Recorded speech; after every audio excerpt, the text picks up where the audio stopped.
Alright, so welcome everyone. My name is Nikolai Rusnachenko, and today I'm going to present the sentiment attitude extraction task, an application of attention-based neural networks in it, and using the distance supervision for the model's fine-tuning. In order to better understand the importance of this task, I'm going to provide the introduction on the variety of resources that we're encountered with, by starting with those one in which messages are limited in length. Here is the most familiar for everyone network is the Twitter, where people mostly share their reviews. So these are messages that are limited in length and consider it a single opinion of the author towards the product or service. This type of messages find its application in classification tasks such as sentiment analysis, and has a pretty straightforward application because of the limitation of the messages. What about other sources such as news or analytical articles? In case of the latter, we deal with the multiple opinions of author towards the objects mentioned in text, and that the latter leads to that object itself also become a source of opinions. So this is what makes attitude extraction tasks quite important, and in our research we're considering the sentiment attitude extraction as a task in which we classify the attitude in a context as a negative or positive. In the first section I'm going to provide the resources that we utilize in order to perform the automatic attitude extraction. And the first resource is a RUCentral collection. These are 73 large analytical articles, and for every article it was provided the manual annotation of the attitude mentioned in it. For a particular document, as you can see, that the text is quite saturated with mentioned named entities, and arrows illustrate the attitudes, which goes from the subject towards the object, could be positive or negative. Another resource that we utilize in our research is the RUCentiFrames collection. So these are a collection of entries where every entry connects the roles. The role could be a tactile agent or a theme, and the connotation which is provided for every entry is described in dimensions, where the most important and lies in our research is the polarity, the sentiment between participants. For a particular example, or to approve, we can see that the agent is who approve, and the theme is what is approved, which lies the polarity of the agent towards the theme in our text processing, in order to emphasize the presence of the attitude in a context. And the last resource that we utilize is the collection of the automatically labeled news. So this is the application of the distance supervision, and this collection consists of the 13,000 news with the following structure: that we have a title and a list of sentences, and the annotation performs in both in the following two directions in order to, as to say, guarantee the correctness and perform a double check. These are the pair-based format and the frame-based format, where the latter assumes to catch the following pattern from the news title. And the following example, you could see that here is our pattern, and according to both approaches, we can convey the presence of the USA Georgia attitude of the USA towards the Georgia, and also sentences from the particular news becomes included just because the Georgia and USA presented in these sentences. In the second section, I'm going to provide the details on the the models, which includes the attention mechanism, and in order to understand how we perform the attitude extraction. And first I'm going to revise what was actually presented in the introduction section, is that we perform the context attitude classification. So we have a context. This is the part of the sentence which is limited by length, with the mentioned subject and object in it, and from subject towards the object we perform the following format classification. So it's a 2-scale classification and the 3-scale classification, which additionally to sentiment classes includes the neutral class. Speaking about the context processing, the result of the processing is a sequence of terms where every term could be a word, it could be an entity which become masked in order to prevent models from capturing the related information, and it could be frames and tokens. And additional information about the processing and decomposing the input vectors of the related terms, which is called the input embedding. So every vector for every terms consists of the 2 parts. So the first part is the vector from pre-trained model, and another part includes the features, which first is the distance embedding, describes the distance of the particular term towards the ends of the attitude. We're also considering the distance towards the synonyms, part of speech, embedding, and embedding of the polarity from the recent frames collection for frames if the latter information is provided.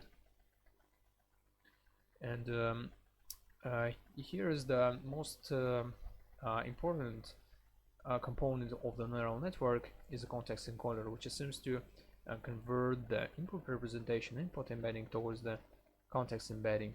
And attention is actually a module which solves the task of the weighting of the input context and provide the related weights in order to considering this information in the context embedding. And since this is a module, it could be placed in a variety of forms. So it could be separated from the context encoder, which is presented on the left, and it could be placed on top of the context encoder, which assumes that we apply the related information towards the hidden states obtained from the context encoder.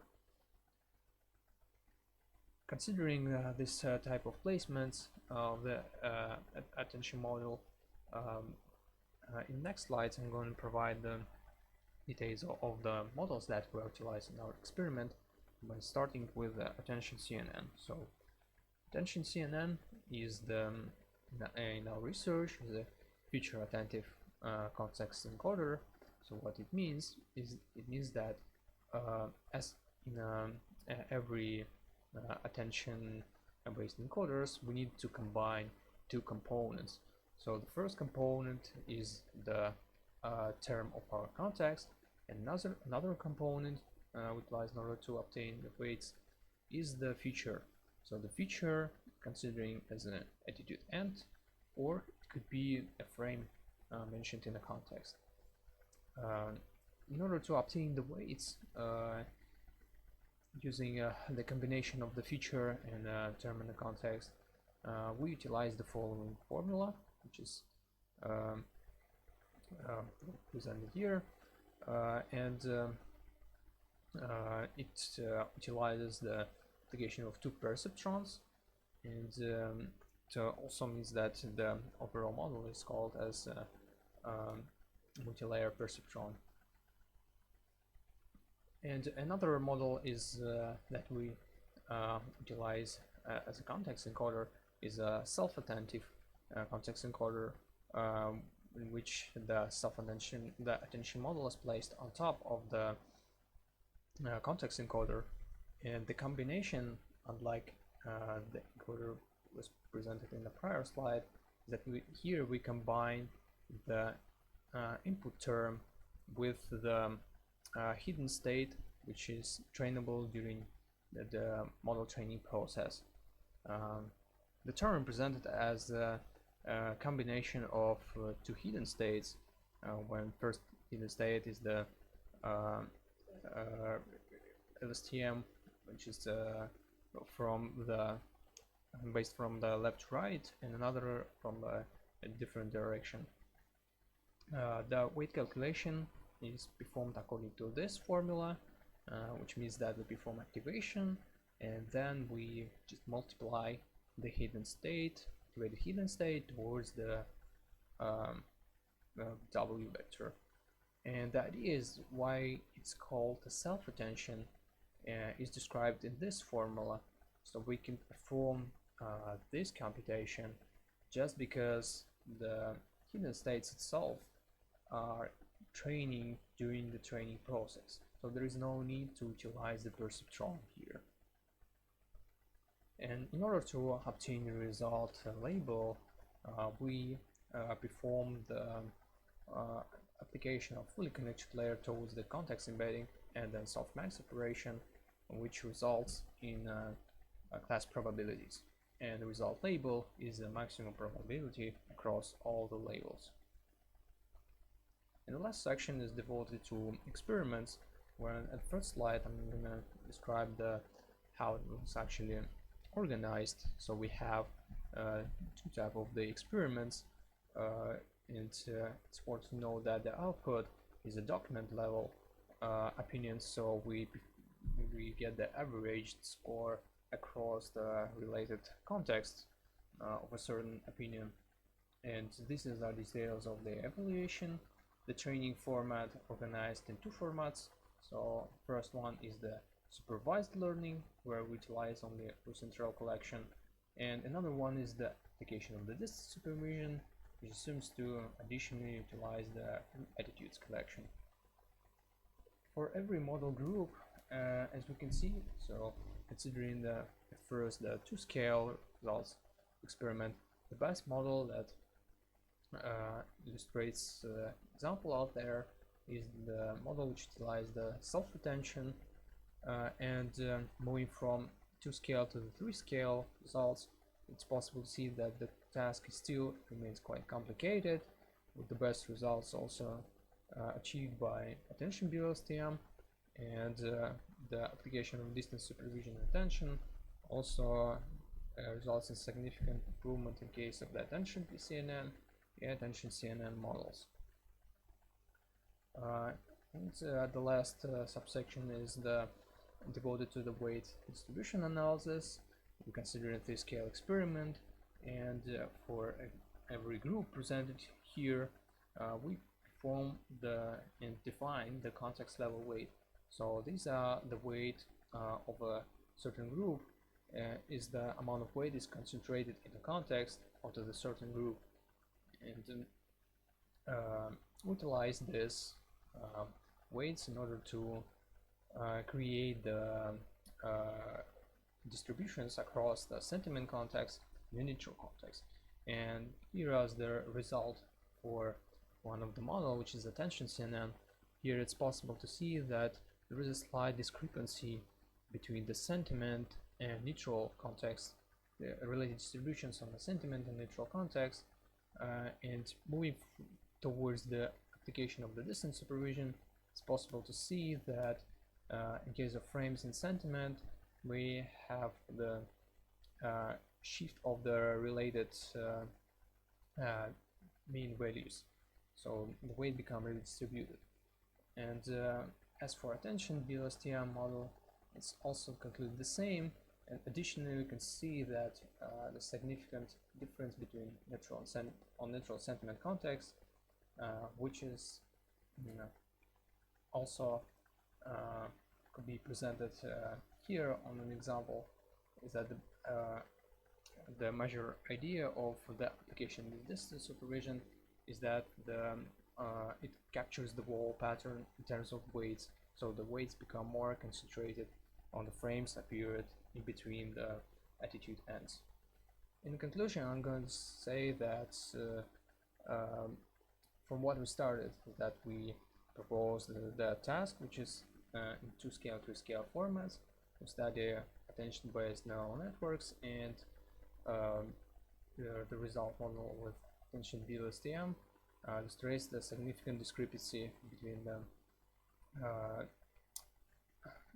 distributions on sentiment and on the neutral context.